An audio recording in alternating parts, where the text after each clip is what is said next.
Hey there, restaurant recipe lovers. Welcome back to The Daily Dish, a copycat.com podcast where I help you recreate your favorite restaurant dishes right in your own kitchen. I'm Stephanie Manley, and I've been recreating your favorite copycat recipe since 1995.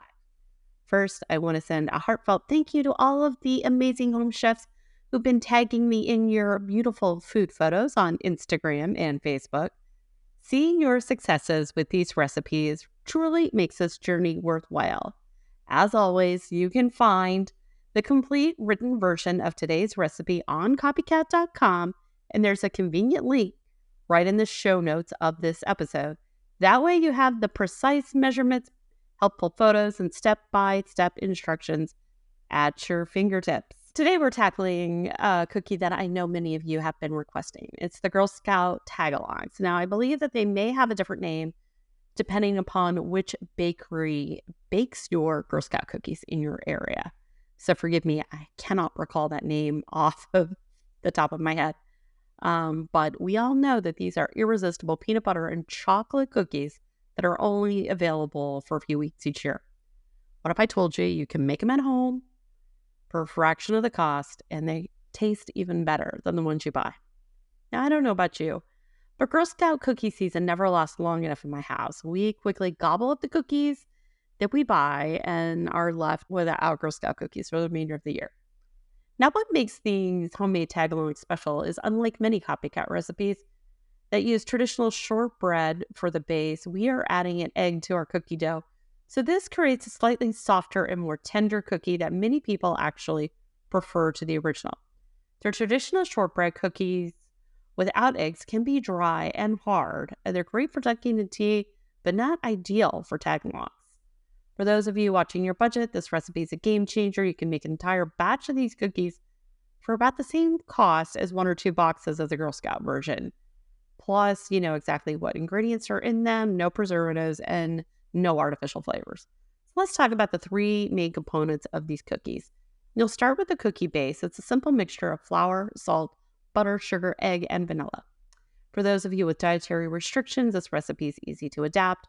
You can use gluten-free flour for a celiac-friendly version, or a plant-based butter for those who like dairy-free cookies.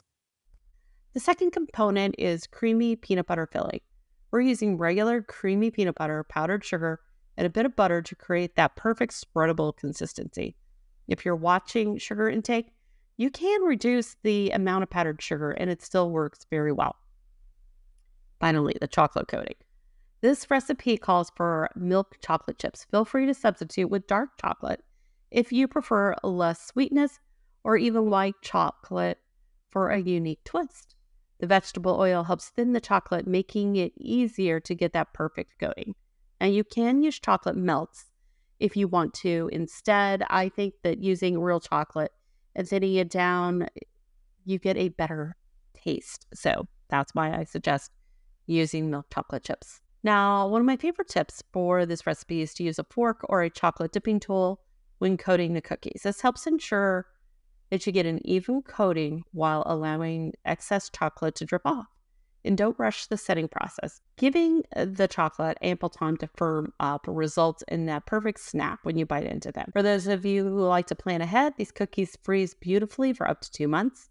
I often make a double batch and keep some in the freezer for when unexpected company, like a handful of teenagers, come into my house, or when that chocolate peanut butter craving strikes. Here's a fun variation that several listeners have suggested. Or mix a little honey into your peanut butter for a delicious honey peanut butter flavor.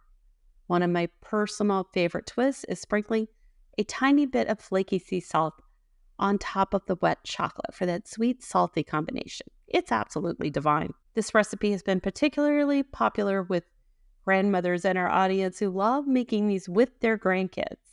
It's a wonderful activity to do together, and the children get such joy from helping with the dipping process.